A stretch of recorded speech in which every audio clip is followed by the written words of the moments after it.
2025 is a huge year for the cruising industry, with new ships from almost every major cruise line, ranging from the biggest, the most expensive, and now the longest roller coaster ever at sea, all coming in the same year.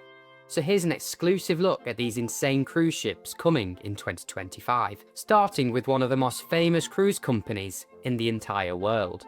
If you thought Icon of the Seas was a one-off, just a way to grab headlines, Royal Caribbean's next move makes it clear that this isn't a one-time thing. They're building an empire. Star of the Seas launches in August 2025 from Port Canaveral. And it's not just following in Icon's wake, it's doubling down. This is the second ship in the Icon class, and Royal is treating it like a full-scale sequel, with a few smart changes designed to make it more than just a copy. Royal knows its target market, and with Star, they're leaning even harder into multi-generational cruising. Families with kids, teens, and grandparents, there's something for everybody.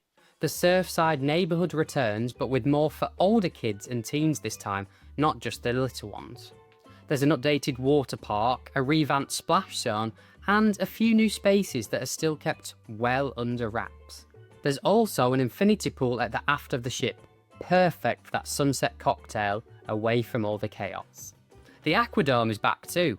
It's one of the most striking spaces at sea, and Star of the Seas will use it for diving shows, live music, and what Royal calls immersive entertainment. Royal Caribbean is also evolving how dining works on these mega ships. Quick service gets a big upgrade at the Aquadome marketplace, with multiple food stalls inside the dome. But the more interesting addition is the Lincoln Park Supper Club. This is a 1930s style dinner and show venue with a live jazz band, moody lighting, and a Chicago-inspired menu. It's a rare space on a big family ship that's clearly aimed at adults. This is part of a bigger shift. Royal is threading the needle between mass market energy and premium spaces. You can bring the whole family, but you don't have to spend all your time in family mode. Now, the variety of staterooms on these ships are wild. Interior rooms that face inward to the centre of the ship instead of the ocean, balcony rooms that overlook neighbourhoods, massive family suites, infinite verandas with motorised windows that turn your cabin into a sway door balcony. I feel like this is Royal's strategy in a nutshell. Offer something at every price point, from budget-friendly interiors to fantasy-level splurges. Make it feel like a theme park and a resort, a family trip and a honeymoon, all at the same time. One of the biggest talking points is Kid Finder, which is a wearable tracking band that shows where your kids are on the ship in real time. Now, this is marketed to families, but you could also use it for your missing dads who went to the gym. Turns out they're probably just at the buffet again. There's also facial door recognition locks rolling out across some cabin categories. So this means there's no more tapping key cards or fumbling with wristbands. You just walk up to your door and it unlocks. Royal Caribbean's newer ships don't come super cheap though. Icon of the Seas debuted with some of the highest fares that we've seen. And I'm sure Star of the Seas, or I'm guessing they're likely going to follow suit. So if you're hoping that the second ship in this class will bring the prices down, I wouldn't hold your breath. And while Royal is going bigger and more adrenaline-packed, Disney is doing something completely different, and they're launching 2 new ships in 2025, and one of them wasn't even supposed to be theirs. One is staying close to home and the other is heading somewhere Disney ships have never really gone before. But what's more surprising is how different these 2 ships actually are. So let's start with the bigger, weirder and far more unexpected one, because it didn't even start as a Disney ship. It's called Disney Adventure, and it's going to be home ported in Singapore. It was originally being built for an Asian cruise company called Genting. But when Genting collapsed, the ship was left half finished, just sitting in an empty shipyard. Disney stepped in, bought the shell and redesigned it to become the largest Disney ship that's ever operated. Now, that move alone just makes the ship interesting. But Disney's not trying to hide the difference. They're leaning into it. They know it's a bigger ship, and they know that it's in a different market, and they're treating it like a self-contained theme park that floats. So what's on board? Well, let's start at the top deck. The ship will feature one of the longest roller coasters at sea, still based on the original design, but rethemed around Tony Stark and the Marvel Universe. There's also a new open-air pool area called Wave Finder Bay, plus an entire Marvel character zone, live shows featuring Moana, and something called Imagination Garden, which is being pitched as a multi-deck immersive environment with massive screens and interactive experiences. It is very clearly a ship designed to be a destination in itself, especially for those short 3 to 4 night itineraries out of Singapore. So who is Disney Adventure for? Oh, I'd say families who want a full Disney experience without needing to go to the parks, or maybe can't get to Florida or California. This ship is Disney's play to expand into Asia, and while it may not feel like the Disney you're used to, it's probably the most ambitious projects they've ever done at sea. But if that's not your vibe, don't worry, there's also Disney Destiny. This is Disney's more classic ship for 2025. It'll be home ported in Florida, and it's about 50% smaller than the Adventure. Think more traditional Disney Cruise Line design, but with a bit of a twist. The central theme is heroes and villains. So yes, there's plenty of Marvel here too, but it also leans into characters like Cruella de Vil, Doctor Strange, and even Haunting Mansion. Now here's the stuff that stood out to me. There's a lounge called De Vil's, which is basically a black and white martini-themed bar around 101 Dalmatians. And right next door to that, you've got The Sanctum, which is inspired by Doctor Strange. They've also got a full haunted mansion parlour where you can drink among the cobwebs with holograms and ghostly waitstaff, because why not? Dining on these ships include World of Marvel with Guardians of the Galaxy projected all over the walls, Pride Lands, which is a Lion King themed musical dining venue where you can eat while the Circle of Life is playing. And fun fact, I actually performed Lion King on an MSC ship when I was about 6 years old. I'm actually unsure how we did this because I performed it as a dance school, but yeah, I actually performed Lion King on the ship, so quite interesting, especially as a 6-year-old. Anyway, the whole cruise is a theme park, a bit boutique and very, very Disney. But if you've cruised with them before, you'll know that the concierge class is where things start to feel a lot more premium. And Destiny is expanding that experience with a bigger, private retreat and outdoor deck space for those passengers. And pricing? Well, let's be real, Disney doesn't do much discounts. Their ships are rarely cheap, and the newer the ship, probably the higher the fares. So if you've got a family of 4 and dreams of going to the Disney cruise thing, the Destiny is probably your best bet in 2025. But if you're willing to fly to Asia for something bigger and bolder, Adventure is going to give you the most entertainment per deck. So whether you want to drink with ghosts or ride a roller coaster in a flying start car, 2025 is a big year for Disney at sea. Now, while Disney is going all in on spectacle and storytelling, Princess Cruises is doing something a little bit more subtle. I'd say a quiet rebrand wrapped inside a very big ship. Princess has had a tough run lately. Their last new ship, the Sun Princess, launched in 2024. Kind of. It was delayed, rescheduled, then delayed again. Some passengers were literally mid-journey to Europe when they got the cancellation notice, which is not ideal. So the pressure is definitely on for the Star Princess, arriving October 2025. Same class, same design, but hopefully a much smoother debut. Now, on paper, Star Princess isn't a huge leap forward. It's more of a continuation of the Sphere class, which means it's still large, with room for about 4,300 passengers. If you haven't sailed Princess in a while, you might remember it as a quieter line, slightly older crowd, fewer gimmicks, classic decor. But I'd say that's not the vibe anymore, especially with the Sphere class ships. Princess is reaching for a new audience. Families, younger couples, and first-hand cruisers who might have considered Royal or Norwegian cruises. But the question is, have they pulled it off? Well, the most noticeable feature is something called the Dome. It sits up on deck 17 and acts like a glass-covered pool area by day and a performance venue by night. It is an interesting space, and it's probably not as in-your-face as Royal's Aquadome, but it's still a clear sign that Princess is trying to evolve the onboard experience. Midship, there's the main pool deck, which is more spacious than past ships, plus a couple of quieter pools spread around the ship. But the real centre of attention, the Star Princess is the Piazza, a 3-story central space that doubles as a lounge, performance venue, and gathering area, with a giant LED screen as its focal point. One of the more unique additions on board is a venue called Spellbound. This is hidden behind an unmarked door near the cocktail bar, and once you're in, you get a Victorian-themed dinner experience with cocktails and a live magic show. It's got a bit of a speakeasy feel to it, and the price tag reflects that too. It's currently priced at $149 per person. Whether that's worth it or not probably depends on the live magic show. Beyond that, you've got Bellini's cocktail bar, Crooner's piano lounge, and most of the staples that you'd expect. Dining-wise, there are a few familiar names making a return.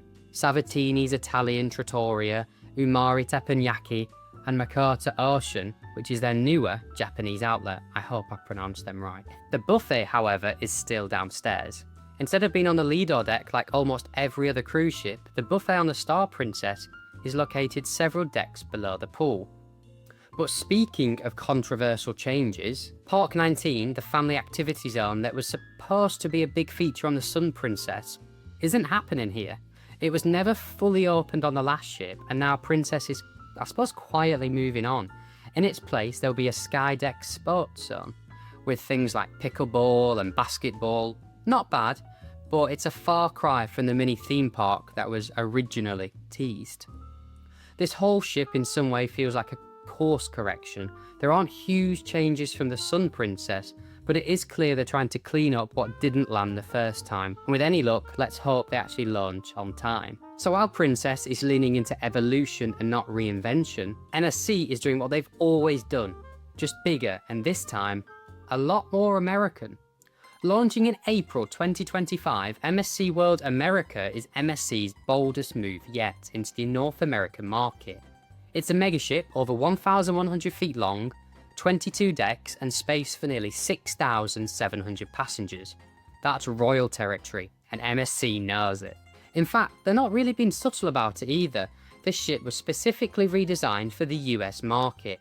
From the restaurant, to the entertainment, to the layout. And while it shares a lot with its sister ship, MSC World Europa, there are some very clear changes meant to appeal to the American cruisers. MSC has always been, I suppose, a bit of a wild card. Some people love them, and others not so much. Reviews can be all over the place. Value-focused cruisers rave about the price and hardware. Others complain about the service, crowds, or cultural differences. There's rarely a middle ground. And that's what makes World America so interesting, because this ship is their attempt to fix that, to translate the MSC experience into something that feels more familiar to US guests, without losing what makes them unique. So what's on board? For starters, this ship is built around 7 themed districts, each one with its own style, energy, and attractions. There's the harbour, which includes a splash park, water features, and a lighthouse zip line. There's the cliffhanger ride, where you're literally suspended off the side of the ship. There's also a 250-foot slide with a shark mouth entrance, a ropes course, and a Lego zone. It's over the top, but it's meant to be. Right in the middle of the ship is the Galleria, MSC's signature indoor promenade. On World America, it's been redesigned with a more North American feel. Think of things like sports bars, food trucks, comedy club, and a dueling piano bar. It's part of a shopping mall, part nightlife district. And for adults, well, there's an adults-only zen area at the aft of the ship, designed to feel a little bit more upscale and quiet. It's not a full-on retreat, but it's one of the most polished areas on board. Dining and entertainment follow the same pattern. More venues, more energy, more options. There's a definite emphasis on casual, fast and fun. MSC knows this isn't a ship for tuxedo nights and string quartets. But the real standout is the Yacht Club. MSC's ship within a ship concept is getting bigger than ever. 152 suites, private sun decks, dedicated restaurants and lounges, pools, hot tubs, and even butler service. It's one of the most generous suite class inclusions in the industry. You get a premium drink package, separate embarkation to everybody else, and a completely separate onboard experience, if that's what you were looking for. Some people say it takes up too much space, while others are saying it's the only way to cruise MSC. Either way, it's clearly a focus and it's selling. So is it really trying to be Royal Caribbean? Well, kind of, but also not really. The ship has the size, it has the neighborhoods, it has the thrills, but World America, to me, still looks different. It's more international, more designed forward, and still priced lower, at least for now.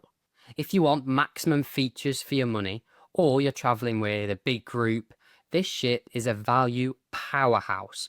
Now, if MSC is trying to win over the masses with noise, size, and spectacle, Celebrity is going in the opposite direction. The Celebrity XL launches in late 2025, and it's the 5th ship in the Edge class, following the Ascent, Beyond, Apex, and Edge.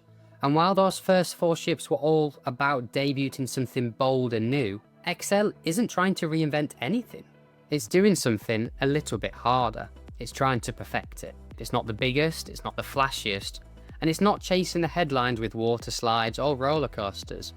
But it's quietly shaping up to be one of the most well-rounded ships that's launching in 2025, especially if you know what you're looking for your cruise holiday. Celebrity sits in a unique space between mass market and luxury. You're not getting butler service and caviar tastings, but you're also not hearing steel drums at 9 AM by the pool bar. And that vibe is baked into the design. The public spaces on board XL are modern, understated, and built for comfort, not chaos. The ship's Grand Plaza atrium is a central gathering spot that blends bar, lounge, and live music in one open space. You won't find theme park zones or kids splash pads here, but what you will find is a ship that feels grown up without being too stuffy. Dining is one of Celebrity's biggest strengths. Celebrity splits its main dining into 4 scheduled restaurants, each with its own theme and menu. It's still all part of the included cruise fare, but it gives you more variety without the need for specialty upcharges, which is quite good. And it's a smart way to make a big ship feel more personal. There are also additional venues too, like Eden, a multi-use bar, lounge, and performance space that wraps around the back of the ship. Floor-to-ceiling windows, immersive lighting, and a very different atmosphere depending on the time of day. It's weird, it's cool, and the people are loving it. Outdoor space is another strong point. Celebrity's Edge-class ships are known for their infinity hot tubs, quiet sun decks, and something called the rooftop garden, which is a relaxed top deck zone that feels more like a park than a pool deck. On XL, the rooftop garden is getting expanded, with new spaces that extend out over the sides of the ship. I wouldn't say it's a gimmick, I'd just say it's a smart use of the space, and a great spot that might be good to escape those crowds. Now, the cabins are following the same philosophy: clean, calming, and comfortable. The most well-talked about cabin is the Infinite Veranda, a room with a floor-to-ceiling window that lowers down to turn into a semi-open balcony. Some people love it, others prefer the real thing. Luckily, traditional balconies are still available too, so there's no worries there. But across the board, cabins on XL are spacious, well-designed, and full of small details that make the difference. So what's new here? Well, to be honest, not much. But that's also kind of the point. This ship isn't trying to surprise you, it's trying to give you more of what Celebrity already does. Better outdoor space, smoother layout, more dining choice, and just subtle upgrades everywhere else. If you've sailed on an Edge-class ship before, you'll probably feel right at home. If you haven't, this might be the ship to start with. Now, if you're thinking about booking one of these new ships, there's a lot to be excited about. But before you lock anything in, there's something you should see first. Because on almost every ship I've talked about today, there's one cabin type that gets booked all the time, and is also one of the most regretted.